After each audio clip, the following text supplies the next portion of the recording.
sa labas. Siya sa 12-year-old son. Kinuwento niya sa akin late na tumatakbo siya, hindi niya alam kung saan siya pupunta. Kaya para sabihin niyo na walang nangyari. Napakasakit para sa aming lahat na nandito. Napakaganda po ng ginawa ni Senator Pia Cayetano. Ipinakita niya po sa mga Pilipino sa iba't ibang panig ng mundo na walang kwentang tao ang mga nakikita nyo dyan sa screen ninyo. Wala siyang pagkakamali. Walang basihan yung kanyang ang pagsampa ng impeachment complaint. Tapusan po ang boxing. Siya ang maging sunod na Pangulo. They splice the videos and they just selected the videos that will support their narrative. At eto na nga mga kababayan, matindi ang mga kaganapan sa ating bayan. Eto na ha, Franklin Drilon, tinapos ang kaligayahan ng mga dilawan. Tapos na nga ba ang boxing? Samantala, General Bawa Plasca sinagot ang video presentation ng PNP at DILG. Aba, putol-putol daw ang video. At eto, Senator Pia Cayetano, pinaiyak ang buong Senado. Hontiveros, pinagmukhang diablo. Abay matindi ang mga kababayan ang kaganapan. May habulan, may bakbakan, may iyakan. Pag-usapan po natin yan. Lahat ng yan, mga kababayan, maya-maya po lamang. Para lagi kang updated. Ako nga pala si Bidaya ng mga oposisyon sa kasalukuyan po. At sabi nga, galit na galit ang mga dapungan ng Pangulong Duterte. Kung hindi ka pa nakakapag-subscribe, isubscribe mo na yan! Okay. Siyempre ha. Magandang araw mga banateros at mga kababayan kong Pilipino sa iba't ibang panig ng mundo. Ako po si Master Judea, bakbaka na. Marami po tayong pag-uusapan sa video na ito dahil maraming kaganapan sa ating bayan na hindi dapat natin palagpasin at kalimutan. Yan, di ba? Kanina, grabe bumuhos po ang luha diyan sa Senado dahil biningbang ni Pia Cayetano si Risa Hontiveros at yung mga 10 nasa minority na walang pakialam sa kanila. Sabi siguro ng 10 na ito na tumakas bago pa magkagera, bahala kayo sa buhay nyo dyan. Basta kami ligtas. Yaan. Diba? At syempre sa mga maliliit na balita, yung baha dyan sa Davao City, isinisisi na naman sa mga Duterte. Pero talagang si Falsis no? Chismoso talaga. Numero 1 marites. Ang baho na ng itsura, ang baho pa ng bunganga. Biruin mo isinisisi kay Pulong Duterte yung pagkagiba ng tulay diyan sa Davao na hindi naman distrito ni Pulong Duterte. Walang hiya talaga. Makapagsalita lang ang puta. Grabe na. Kaya mga kababayan, bago po tayo magpapaniwala sa ganyang mga salita, mag-research muna tayo. Okay? Hindi po pwede isisi mo kay Pedro ang kasalanan ni Juan. Diba? Kasi, that's what we call propaganda. Kasi wala nga silang makita na ebidensya or maibabato nila sa mga Duterte. Kaya kung ano-ano lang pinagagawa. Diba? Jesus Falsis. Puta, isa ka talagang timawang, bakla.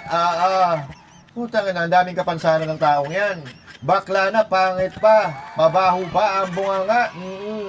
At ang sabi pa niya, nagre-request siya kay Trillanes, nakasuhan daw si Robin Padilla ng obstruction of justice dyan sa ICC. Pero, yung sinasabi niya, sa kanya bumuelta. Mahigit 30 na kasong cyber libel ang ikakaso sa kanya. Ni Toby Tiangco, walang hiya. Yung sinasabi niyang kaso, sa kanya pumunta. Samantala,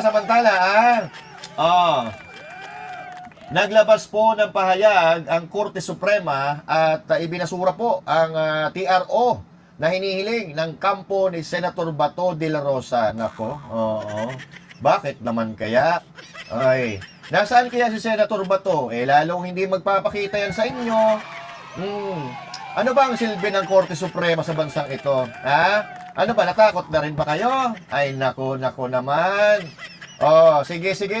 Umpisa na po natin ang mga nagbabagang balita sa araw na ito.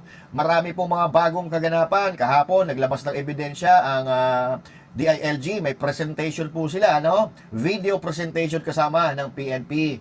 Pero sumagot si Aplaska na putol-putol daw nga po yung pinakitang video. So, ibig sabihin po nito, mga kababayan, pinakitang video ay may mga parte, yung pinakita nila, yung parte lang napapabor sa kanila. At ayon po kay Aplaska ay inihahanda na po nila at maglalabas sila ng buong video para kontrahin ang naratibo ng NBI at ng PNP at ng DILG. Pero tulad ng ating inaasahan nung umpisa pa lang, kakasuhan po si General Aplaska. Di ba si Aplaska? Si Aplaska na ngayon ang masama. At yung mga nanggulo, yun ang mabubuti. Ganyan po nila minamaniobra yung naratibo para pagmukhaing tanga ang mga Pilipino. At lahat po ng ito ay may kinalaman sa politika. Yan. May kinalaman po sa politika, may kinalaman sa nakawan, sa katarantaduhan, kabulastugan na ginagawa sa ating bayan, magkakasama po yan. At ang nakakatawa nga dito sa bansang ito ngayon, kung sino pa ang nagbubulgar ng kabalbalan, nakawan, katarantaduhan sa bansang ito, sila pa ang pinag-iinitan. Walang hiya talaga. At ang goal nila, pabagsakin si VP Sara. Yan ang goal talaga nila. So, I'm telling you, umpisa pa lang ito ng kaguluhan sa bansang ito. Hanggat hindi nila napapabagsak si VP Sara, tuloy-tuloy ang pananarantalo at kaguluhan na gagawin talaga nila. So may kinalaman po dito ang mga leader ng bansang ito. Ginagawa nila ito para maitago yung kasalanan nila sa Pilipino. Ay nako. So eto na. Ito po ang pinakabagong ganap ngayon, mga kababayan. Kanina lang, binengbang po ni Senator Pia Cayetano ang walang kwentang senador na si Risa Hontiveros. Alam mo, itong si Risa Hontiveros, tunay naman na salot ito sa lipunan, di ba? Mula sa PhilHealth, kung ano-anong pinagagawa niyan, pinakukulong yung mga walang kasalanan, nagbabayad daw di umano ng mga testigo para madiin ang kinangasuhan, yun po ang ginagawa niyan. At ang ginagawa nito, para lang sa sarili niyang kapakanan. Wala namang pakialam yan sa mga Pilipino. Diba? Kaya dapat dito, pinatatalsik na ito sa lahat ng posisyon sa gobyerno. Pero biruin mo parang wala daw nangyari sa Senado nung 1 linggo. Na para bagang ang gusto niyang sabihin ay drama lang yung lahat na nangyaring kaguluhan dyan sa Senado. Wala siyang pakialam kasi di naman siya apektado, wala naman siya doon. Dahil isa siya sa mga kumaripas ng takbo mula ng magkagulo or bago magkagulo diyan sa Senado. Tapos ngayon magbibida-bida ang pota, wala naman siya. Kaya, Senator Pia Cayetano, banatan mo. Banatan mo yan. Tagal yan na. Parang walang nangyari. Yan po ang statement ng ating butihing Senadora Risa Hontiveros. Butihing, batoy ko ng bote yan Para sa inyong mga wala dito. Pero para sa amin na nandito, napakaraming nangyari. Takot na takot po ako na kailangan ko na magpaalam sa mga anak ko. At yung staff ko, 2 pintuan ang pagitan ko sa putukan. Yung staff ko na si Claire, na 20 years na sa akin, nandun siya sa labas. She has a 12-year-old son. Kinuwento niya sa akin late na tumatakbo siya, hindi niya alam kung saan siya pupunta. Kaya para sabihin niyo na walang nangyari. Napakasakit para sa aming lahat na nandito. And as I said, 2 pintuan ang nagpo-protect sa akin sa putukan. Pero yung media, yung Senate staff, yung hindi naman makauwi dahil sila ang security, sila ang elevator women and boys natin, nandoon po sila. So dear colleagues, napakarami nang nangyari. And one more thing, wala ho akong sinisisi. Pero nung pagkatapos ng lahat, pagtingin ko ng group natin, yung dating majority group, Walang ni isa sa inyong nangamusta sa amin. Some of you I've known for 20 years, 10 years, and I didn't even hear any of you say, kamusta na kayo dyan? Napakasakit na sa akin. Sobrang sakit. So yun lang ang masasabi ko. Yes, I am very ready to share my story, to ask questions. Pero kung wala ho kayo dito, huwag niyong questionin yung mga nangyari sa mga nandito. Yeah. Dahil nandito kami, kasama ng staff namin, Senate staff. You have your own story, I respect that. But please respect my own story. Thank you, Mr. President. Ayan. So, yun, mga kababayan. Ang sakit nito. Actually, I was teary-eyed nung pinapanood ko ito. Kasi parang ramdam mo eh. Ramdam mo yung galit, ramdam mo yung pinagdaanan nitong senador na ito. Ha? So ngayon, napahiya po dito si Hontiveros. At ganyan po ang ugali ng mga salot. Walang pakialam sa mga kasama niya. Ang importante sa kanya, ligtas siya. So ano, napahiya kayo no? Ngayon, nalantad po ang kanilang mga pagkatao. Dahil ang totoo, mga traidor kayo sa institusyon ninyo. Oh, eto, magnilay-nilay kayo. Isipin nyo na lang mga kababayan. Kung kaya nila pabayaan ang kanilang mga kasamahan mismo diyan sa Senado, eh paano pa tayo mga Pilipino? Diba? Na hindi naman tayo nila kaano-ano. Samantalang sila, matagal na sila magkakasama dyan, magkakaibigan, and yet, walang kumustahan. Kumusta na kayo dyan? Anong nangyari? Yan po ang mga mukha ng walang pagmamahal sa kapwa at walang pagmamahal sa bayan. Pero, anong mga bukang bibig ng mga hepokrito na ito? Taong bayan. Pero paano mo sila maaasahan kung ang mga kasama mismo nila, pinababayaan nila? Biruin mo, may group chat sila, lahat ng senador. Pero wala man lang nangumusta kahit isa sa kanila kung ano ang nangyayari sa mga kasama nila. Dahil yan sa putang inang politika.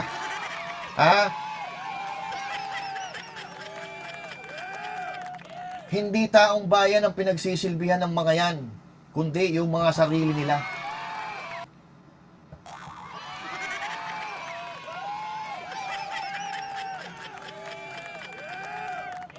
Grabe yun, mga kababayan. Ang bigat-bigat po nun. Pero, bakit nga ba naging ganyan ka-emosyonal si Senator Pia Cayetano? Ano ba ang sinabi ni Hontiveros na nag-trigger sa kanya para maiyak siya at maglabas ng sama ng loob dito sa mga senador na kumaripas ng takbo, lalo na kay Risa Hontiveros? Okay, so panoorin po natin. Ito po yung sinabi ni Risa Hontiveros.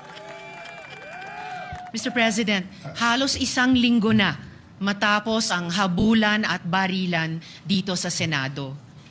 Sa loob-loob ko, hindi ako mapanatag na simula nung Lunes, ang ipinapakita natin ay para bang walang nangyari. Na para bang hindi nabastos ang ating institusyon, ang ating mga empleyado at ang mga Pilipino. Hindi maliit na bagay ang nangyari dito. At lalong hindi dapat inaasa sa mga Facebook Live, press conferences at media interviews ang pagtatahi-tahi ng mga pangyayari. Ayan. So yan po, mga kababayan, ang sinabi ni Risa Hontiveros na nag-trigger kung bakit nakapagsalita si Senator Pia Cayetano ng ganon. Okay? Alam nyo, napakaganda po ng ginawa ni Senator Pia Cayetano. Ipinakita niya po sa mga Pilipino sa iba't ibang panig ng mundo na walang kwentang tao ang mga nakikita nyo dyan sa screen ninyo. Diba? Wala silang pakialam. Wala silang pakialam sa mga kasama nila, basta ligtas sila. Yun po ang ibig sabihin ng tinura na yan ni Pia Cayetano. Kung wala kayo dito, huwag kayong magsalita ng kung ano-ano. Kasi wala naman kayo sa Senado eh. Oh, sasabihin pa na magkapatid na Tulfo, hindi daw under attack ang Senado. Puta, nagkaputukan, hindi under attack. Ano yon? Nagbabaril-barilan? Nagtatagu-taguan? Walang hiya. Oh. So, mapunta tayo sa pangyayari diyan sa Senado na parang gusto ni Hontiveros na sabihin na drama lang. Drama lang. Well, obviously, mga kababayan, madali nilang sabihin yan na drama lang kasi wala naman talaga silang pakialam sa nangyayari dito sa bansang ito eh. Di ba? Kasi, ang 10 yan, baliwala lang sa kanila ang mga nangyayari. Di ba? Pagpasok nila parang wala lang, magpapa-interview lang, ganito, ganyan. Ay wala, hindi inatake yung Senado, wala yan. Oo. Wala silang sinabi na hindi man lang nila ipinagtanggol yung mga kasama nila na ngayon ay bagong majority dahil sa pukin ng inang politika. Dahil nabulaga sila, napalitan sila. Wala silang pakialam. Ngayon nga, kung ano-ano nangyayari sa ating bayan, wala silang ginagawa eh. Basta ang focus nila, pang sarili nila kapakanan. Para sa karir nila. Diba? Oh. Tanggalin ang sagabal sa kanilang mga binabalak. Tanggalin ang mga sagabal sa kanilang mga karera. Si Hontiveros tatakbo daw na itong presidente. Oh. Kaya tingnan mo, ito mga to, yung mga yan, wala tayong naririnig dyan. Na mga salita patungkol sa naawan, sa flood control.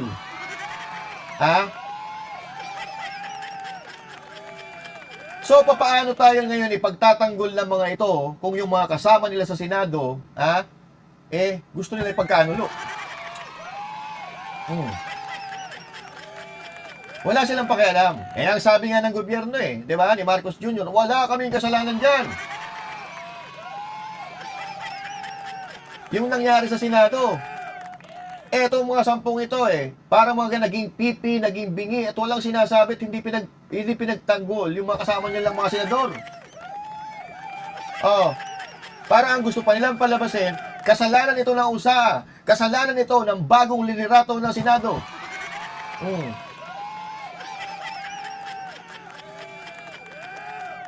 Dahil nga hindi nila nahuli si Senator Bato, lahat sila nag-aalboroto. Dahil alam nila na may tira si Senator Bato. Marami nagmamalasakit kay Senator Bato katulad ng dati niyang mga kabaro. Malaking threat sa kanila si Bato dahil hanggat nasa laya si Senator Bato, may connection yan sa mga sundalo. At alam natin na napakalaki ng papel ng mga sundalo sa bansang ito. Kaya gigil na gigil sila na mahuli si Senator Bato.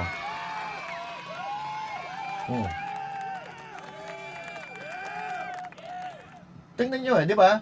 Very valid yung ginawa ni Senator Pia Cayetano. Alam niyo kung bakit? Puta, ikaw pa naman di sasamaan loob.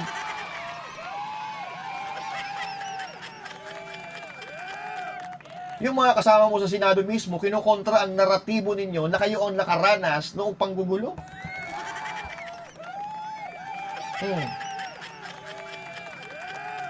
And these are all because of politics. At nakikita natin ngayon, uunti-untiin nila yan. Hanggang maubos nila yung mga supporters ng mga Duterte. Diba? Nakikita naman natin kung paano nila binabaliktad yung lahat ng mga naratibo Ganyan sila kagaling magsinungaling. Ganyan sila kagaling magtakip. Yung gulo sa Senado, walang gustong umako. Yung gobyerno, DILG, NBI, paiba-iba ng sinasabi. At yung mapapansin natin, mga kababayan, yung Senado, yung USAA, very firm ang kanilang mga statements. Walang nagbabago. Kay Aplaska, doon sa mga nandyan sa Senado, yung nagkakagulo. Kay bagong House Senate President Cayetano, yung statement nila pulido. Hindi nagbabago. O halimbawa, yung mga interview kay Aplaska.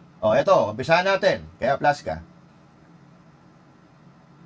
Ayan na. Normally po, kahit yung general manager, yung chief security officer po ng GSIS, pag patungkol po sa security coordination, madali lang naman po silang lahat po ng mga security coordination ng nakaraan, madali po silang nag-coordinate sa amin. Kaya po ako nagtataka na bakit dito, simula umaga hanggang gabi, wala pong nakikipag-usap sa amin ng maayos. May sagot na ho dyan si NBI Director Matibag kanina lamang. Sabi niya hindi raw talaga siya makikipag-coordinate sa Senado dahil wala naman daw silang operasyon sa Senado.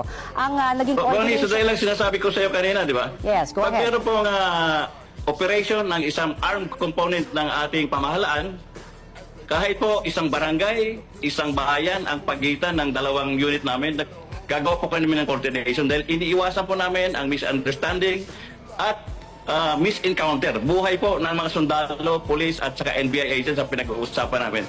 I think it is irresponsible for Director Matibag not to coordinate with the security forces of the Senate. Okay, sabi rin ho ni Director Matibag, sir ha, parang pinaramdam po daw ninyo na kung may armas ang sinasabi ng NBI, may armas din kayo. At nang nagpakilala nga daw ang NBI, dapat daw ay sinabi ninyo na o saa kayo, stand down. Hindi po ito, hindi po, alam na po nila na may armas ang mga ang mga security guard namin, Aha. yung Marines, yung police at saka OSA. Alam na po nila na may baril kami.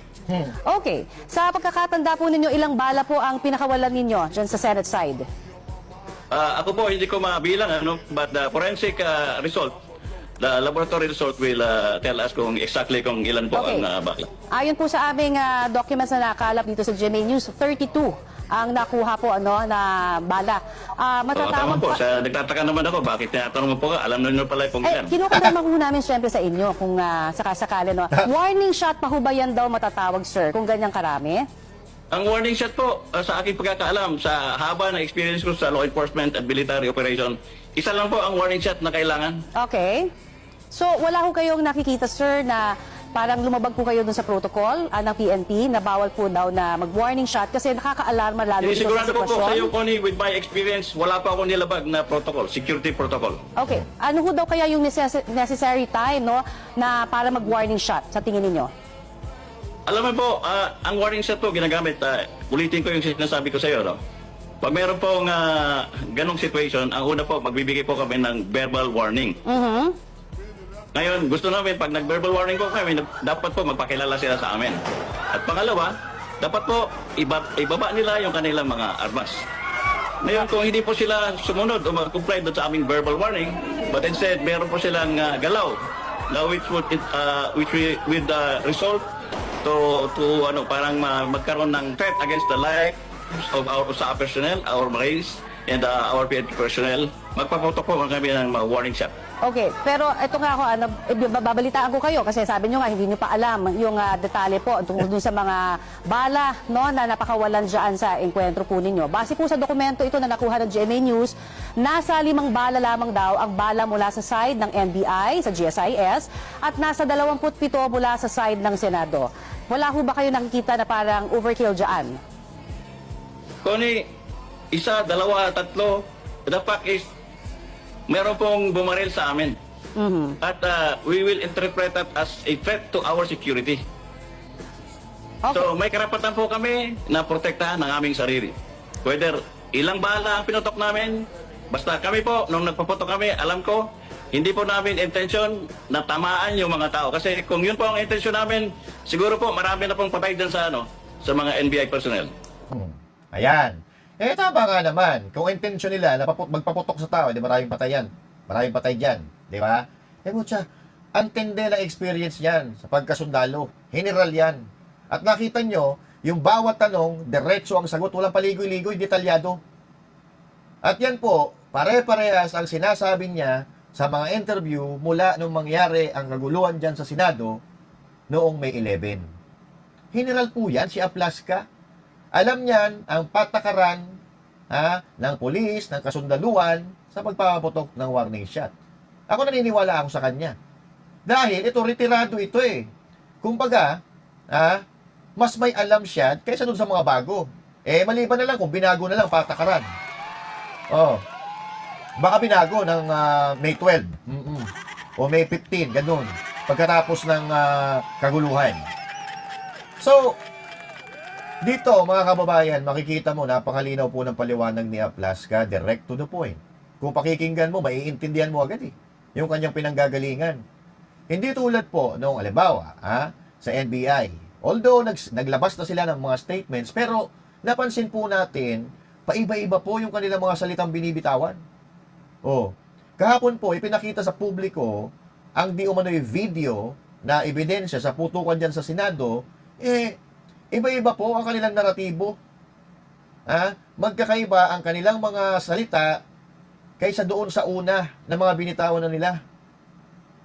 Iba po ang kanilang naratibo sa sinasabi ni Aplaska. So kaya ngayon, naguguluhan ng taong bayan. Sino ba ang paniniwalaan? So ito, mga kababayan, panoorin po natin ang bahagya, itong presentation ni John Vic Remulla ng PNP para nang sa gayon ay makita natin kung ano talaga ang nangyayari. Kung sino ba talaga ang tama dito. So imay-himay natin ng konti sa abot natin ng ating mga kaya. Ito. Okay. So ito po, yan po ay sa loob that's the video ng Senado, ha? they organize themselves to go to the area. Take note that, pause please. General Aplaska did it in full view of the press. In full view of the press, he gave the order, the lock and load, and he asked them to follow. He allowed them to follow up to a certain point. In normal situations, if there is a perceived confrontation, you will clear the building of all personnel because of possible stray fire. However, he allowed them to follow. Okay, proceed please. Okay. Ang tanong, mas may kakayahan ba si Remulla kaysa kay Aplaska?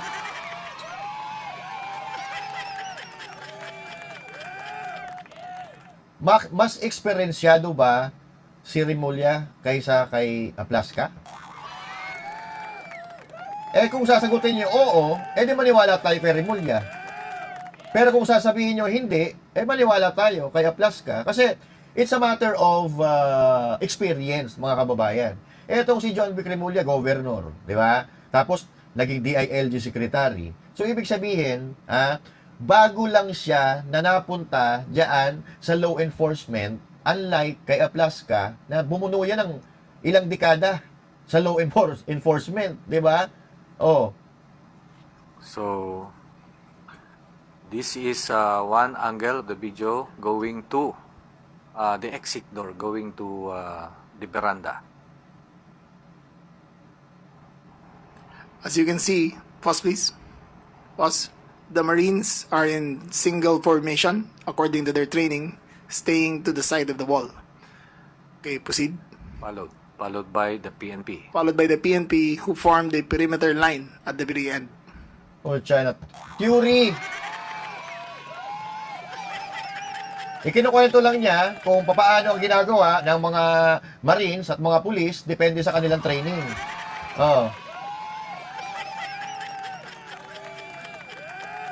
Ako hindi ko po minamaliit hindi ko po minamaliit ang training nitong si PNP chief, no? Kasi hindi naman magiging PNP chief yan kung hindi yan dumaan sa training. Pero sinasabi ko lang dito, si Aplaska po sundalo. At alam naman natin, at bukas naman sa aklat ng tao, na mas matindi ang training ng isang sundalo. Di ba? At the end of the hallway. Proceed. So yan po mga kababayan, kung mapapansin ninyo, dati, si John Vic Remulla, medyo may pagkabibo-bibo ito magsalita, magpresenta, kung ano man ang gusto niyang ipresenta, pero bakit ngayon parang malungkot siya? Hindi na ba kinakaya ng konsensya yung mga nakikita sa social media na ang galit ng taong bayan sa mga pinagagawa nila? Yung taong bayan na hindi na naniniwala sa mga pautot nila. Diba? Kung maaalala nyo, mga kababayan, nung pumunta siya sa Senado, diba? Nagkaroon sila ng negotiation ng Senate President, mga senador, tapos DILG. Diba? Masaya siya dun Diba? Nagtatawanan pa sila Pero bakit kaya mukhang disappointed siya? Bakit kaya? Ito ba ay pagpapakita na hindi niya nagugustuhan ang ginagawa niya? Ituloy po natin ang drama. Tuloy. You could see that suddenly the reactions of the Marines were in ready position. We assumed that this is the first time shots were fired by General Plaska. Continue. They closed the door. They open the door. Continue. Sige.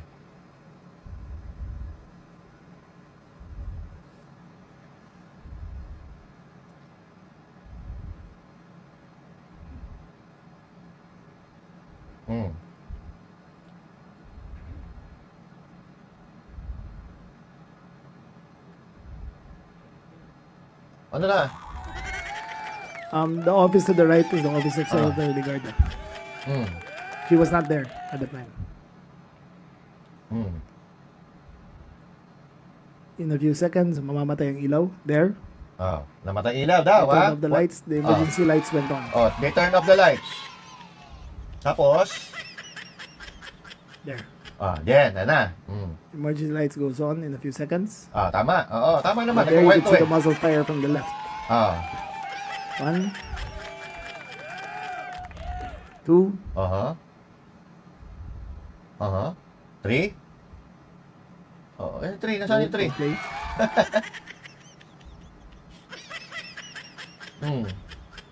okay. Plaska went out. Tapos, nagkukwento siya, makinig kayo, Continue. Continue. Then he came back. Continue. Yan. You can see muzzle fire. Mayroon na magpaputok ulit. Sige. Plaska pointed the gun towards the window Sige. and tried to discharge the firearm. However, the gun jammed. He tried again. The gun jammed. And then his aide fixed the gun for him. Continue. Sige, dali. After Makinig which, kayo, he discharged the firearm again. Makinig kayo, may exam tayo mamaya pagkatapos niyan. Mind you, there was nobody there. Nobody daw, There was no nobody. shots being fired at them. Okay? After the last fire, this one of the 40 caliber, sinong agent ba to? One last fire, Montilla. Montilla, sir. Okay, they retreated. Nag-retreat sila daw, sige. So, this is the retreat. Diyan yung retreat, nag-retreat na. Alak na to. Hindi po natin pinutol yan, So, yung mga nakita po natin is a presentation. Ikinukwento. Para kang nanood ka ng pelikula, tapos ikinuwento mo kung anong nangyari sa pelikula. Pero, wala pong sinabi dyan. Saan ba to? RTBM yan, sa RTBM natin kinuha. Yung video. Pero, nanood tayo, nag-present sila, pero wala silang sinabi kung ano ba yung batas or law, rules na nalabag niya Plaska. Pero, wala silang pinaliwanag na paglabag ni Plaska, kung paano ba siya lumabag and all that. Kasi pinag-uusapan natin dito yung warning shots Warning shots ang pinagdidibatihan dito Tapos kinuwento ni John Vic Remulla, wala tayong narinig na paliwanag kung saan lumabag. Tapos, may conclusion na sila na yung Senado hindi under attack. Yan. Yun po hindi under attack ang Senado base doon sa video na iprinisinta nila. Ito pinakita na video na ito mga kababayan, nasa loob po ito ng Senado kung saan andyan ang grupo ni Plaska na talagang ipinagpipilitan nila na walang kasalanan ng NBI, kasalanan ito ni Plaska dahil siya ang unang nagpaputok, mali daw yun. Pero narinig naman natin kanina, yung mga sinabi ni Plaska na isang general kung paano ginagamit ang warning shots at sa tingin niya, sinasabi niya na wala siyang nilabag na protocol, wala siyang nilabag na batas. General po yan. Although, general din naman itong PNP chief, no? Itong nasa PNP, pero ako, naniniwala ako na alam ni Plaska ang patakaran sa paggamit o pagpapaputok ng warning shots. Dekada sa serbisyo yan, sa law enforcement. hindi magiging general yan kung walang alam. Pero ang siste dito kasi mga kababayan, sabi ni General Aplasca, putol-putol daw yung video na pinakita ni Remulla at ng PNP. Eto, pakinggan po natin ang sinabi niya. Pending impeachment, security preparation. I invited the security manager of GSIS. He was there. He didn't say anything about the NBI arrival here. So, it's all. So, mini-maintain nyo ba ng isang shot? Okay, another point mga kababayan. Ang sabi ng NBI, meron daw silang sulat na natanggap mula sa GSIS General Manager. Pero ang sinasabi ni Aplasca, noong mga panahon daw na yon, na nandun na yung NBI, wala man lang sinabi ang General Manager ng GSIS sa Sergeant at Arms, kay Aplasca. So bakit after ilang days, naglabas sila ng letters kung saan marami ng video ang lumabas na magdidiin or magpapatunay na kasinungalingan yung sinasabi nila. Ito, tuloy natin. Lang ang ginawa niyo, sir.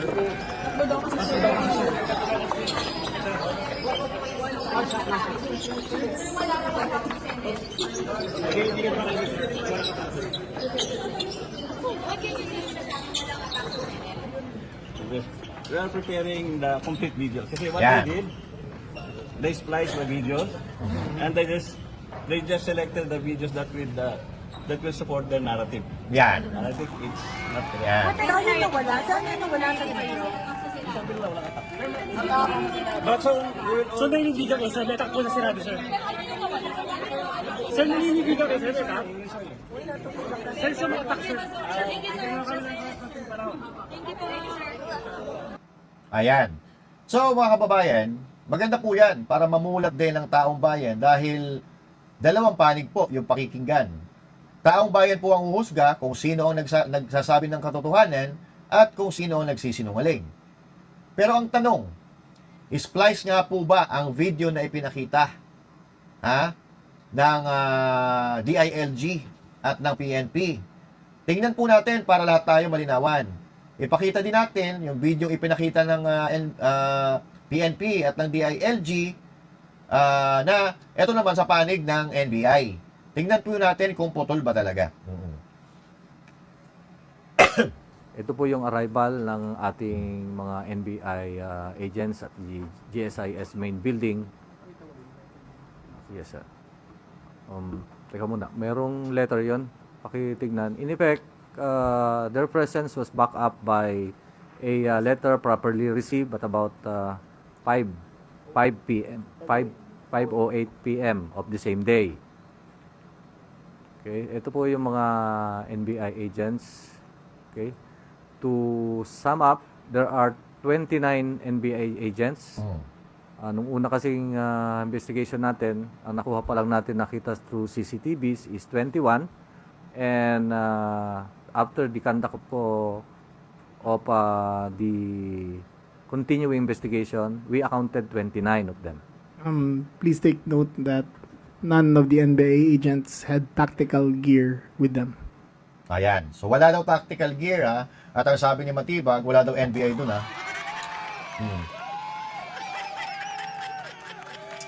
Mahaba po yung video na yan. 9-minute video yan. Pero hindi na natin pinakita dahil isa lang naman yung naratibo nila pinapakita ng mga video yung susuporta doon sa narratives nila katulad din ng sinasabi ni General Aplasca. May mga nauna na po mga kababayan na video na lumabas na hindi natin nakita sa presentation ng PNP at ng DILG. Kasi pilit nga po nila nililito yung tao sa mga sinasabi nila. Ang tawag po dyan, mga magikero. Wala naman silang pakialam kung may maniwala, kung walang maniwala, wala silang pakialam. Basta, they will take their stand na ito ang sasabihin namin. Basta ito ang gusto namin mangyari. Ganito ang ipapakita namin. Ano sabi ni Remulla? Wala daw tactical gear yung mga NBI agents, di ba? Pero itong video na ito, hindi natin nakita doon sa presentation nila. Ito, ayan. Dito ko yung usok, sabi ko. Ang hirap magpapasok, baka kasi may tama. Saan tayo pwesto? Saka hindi sir, right, hindi mo makita. Teka, saan ba maganda nga dito? Usok lang, sabi ko. Raj. Ah, may nagpapaputok. May nagpapaputok sa amin. Oo, galing sa taas, galing sa building. Sa GSIS kami. So,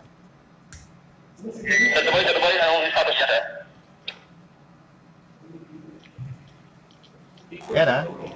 Wala daw, tactical gear eh.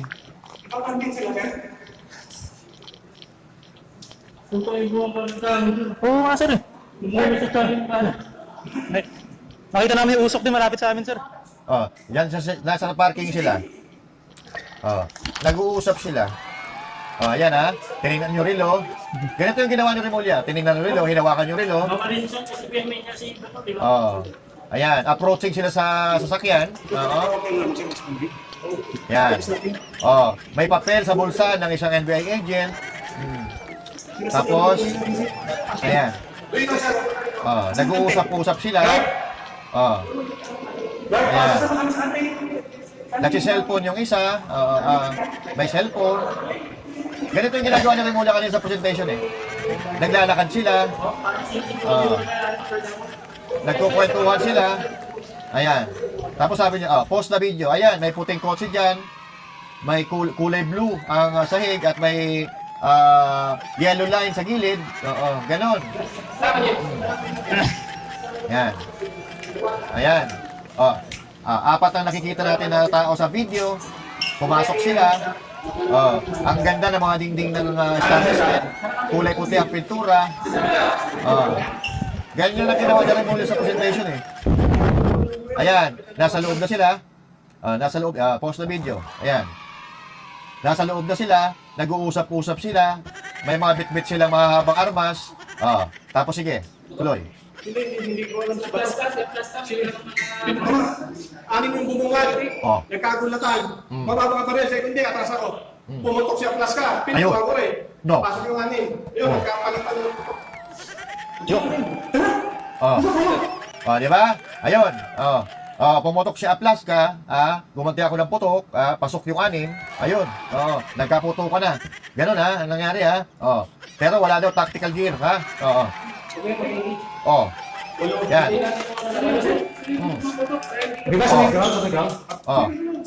Ayan ha. Makinig kayo kay EXO. Siya lang masusunod. Makinig kayo ha. Yan. Ano tawag mo dyan? Anong tawag mo dyan sa bit-bit ng NBI? Laruan? Nakipagpalitan ng putok, umamin pa, napasok yung anim, tapos walang dalang tactical gear. Ano tawag dyan? Water gun? Di ba tactical gear yan? Mali pa na lang kung magdadala ng mga laruan yan. Sabi ko nga kanina, mga kababayan, yung mga statements ni General Aplasca, hindi po nagbabago-bago. Diretso. Pero ito mga sinasabi ng kabilang kampo, ni Matibag, DOJ, Ombudsman, DILG, pabago-bago. At kung mapapansin natin, iba-iba po talaga yung pahayag nila. Depende sa sirkumstansya. Depende sa ilalabas na pahayag ng kampo ng usaha at ng kampo ng Senado na pinamumunuan ni Cayetano. Wala daw NBI sa vicinity.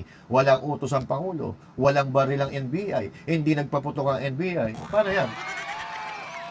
Ang hirap ipaliwanag yan. Di ba? So, hindi po nagko-coincide yung mga sinasabi. Doon lang tayo nalilito. Doon tayo nahihiwagaan. Kung ano ba talaga yung nangyayari. Hindi ko ano bang investigasyon ang ginagawa nito? Di ba?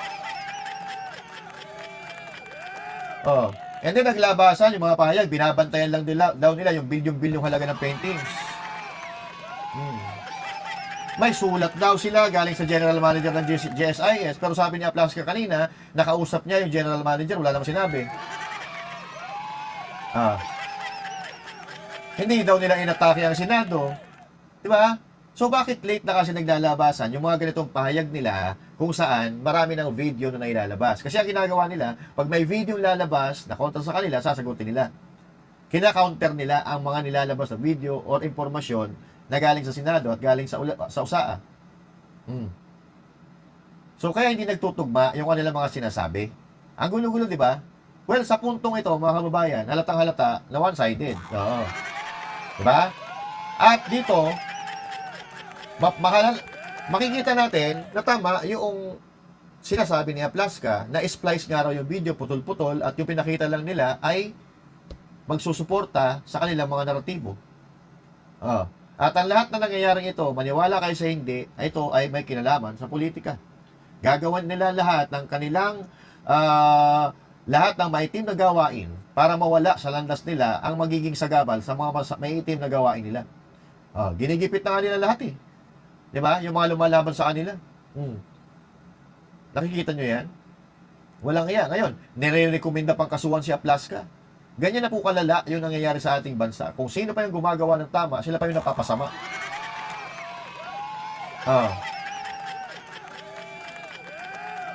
And all of these are because of politics, mga kababayan. Gusto nilang gibayin ng mga Duterte. Gusto nila mawala sa landas nila si BP Sara dahil alam nila na kapag hindi nila nasira si BP Sara, wala nang pag-asa. Sa lakas ni BP Sara, lahat ng ito ginagawa na nila eh. Dahil sa sobrang lakas ni BP Sara. Dahil ang totoo, kapag si BP Sara ang naging pangulo, mananagot sila. Sa kayo pa ang ginagawa nila. Kaya double time ang demolition job laban sa mga Duterte. 'Di ba? Lahat na lang ibinintang na sa Duterte eh. 'Di ba? Tayo, may bias tayo, no? May bias tayo dahil Duterte supporter tayo. Pero eto nga, kaya nga tayo nandito eh, 'di ba? Para i-counter natin yung nakikita natin hindi tama. Kasi hindi naman tayo magrereklamo kung patas, neutral lang ginagawa nila eh. Kaso wala eh. Oo. Basta pag Duterte, masama. Pag Marcos Jr. at mga Pinklawan, tama.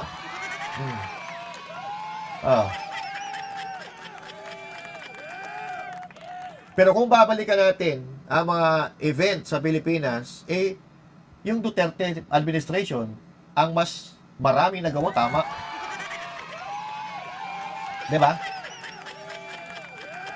Hindi perpekto, pero nagustuhan ng tao yung ginawa eh. Dahil kakaiba. Ang rason nga nila kung bakit pinakulong si Rodrigo dahil dun sa AJK eh. Samantala karamihan sa mga politiko nakakasuhan, nakukulong dahil sa pagnanakaw sa gobyerno. At dahil hindi nila mapagbintangan na magnanakaw ang mga Duterte dahil napakaganda ng Davao, AJK tayo. AJK tayo. Kaya gusto nilang gibain talaga ang mga Duterte dahil yun lang ang hadlang sa kanilang mga pangarap sa politikal nilang larangan.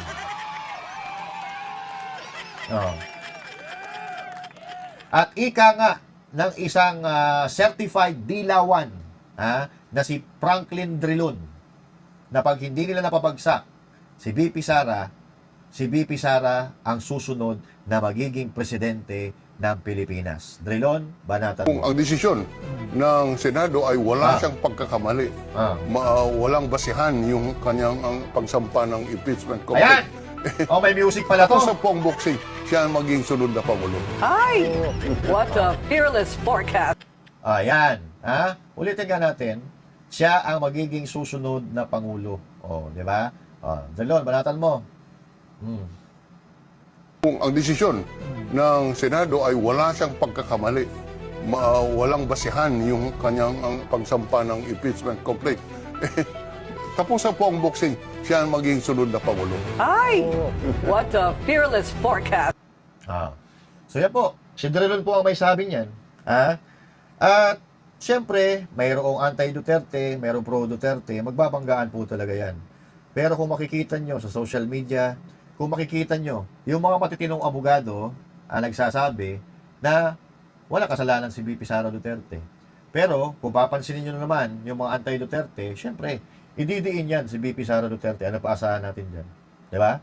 Basta mga kababayan, pag may napapanood na balita, ugaliin na mag-research, ugaliin kung na alamin kung ito ba ay tama. Kahit sa amin, na Manateros, huwag kayong maniwala. Okay? I-research din nyo. Kayo po ang magtagni-tagni, kayo ang magsabi, kayo ang umusga kung tama ba ang sinasabi o hindi. Yun po ang tamang pagkampi. Yun po ang tama na pagre-react sa isang balita. 'Di ba? Kasi karamihan ngayon mga sinungaling eh. 'Di ba? Wala, ano asahan natin? Yung Pangulo, numero 1, sinungaling. Ha? Yung tagapagsinungaling ng Pangulo, sinungaling. O, tagapagsinungaling nga eh. Pero, ang ika nga ni Franklin Drilon, tuloy-tuloy lang tayo dahil naniniwala tayo na si VP Sara Duterte walang kasalanan. Okay? Tapos na ang boxing. Puta, iyak na naman ang mga dilawan dito. Magagalit na naman na kay Franklin Drilon. Bakit mo sinabi yun? Ha?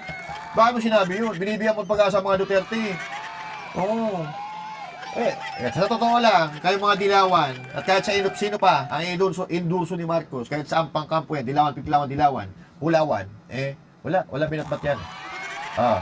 Pagdating ng kampanyahan, makikita natin ang tunay na laban, ang tunay na bilang, dahil VP Sara lang ang sakalam. VP Sara, ha? Dahil ang Pilipinas ay Duterte pa rin. Mga kababayan, kung meron kayong komento sa ating napag-usapan ngayon, i-comment nyo dyan sa comment section. Pag-uusapan natin yan sa susunod na talakayan. Once again, this is Master Judez and thank you. God bless you all and to God be the glory. Magandang araw po sa inyo lahat.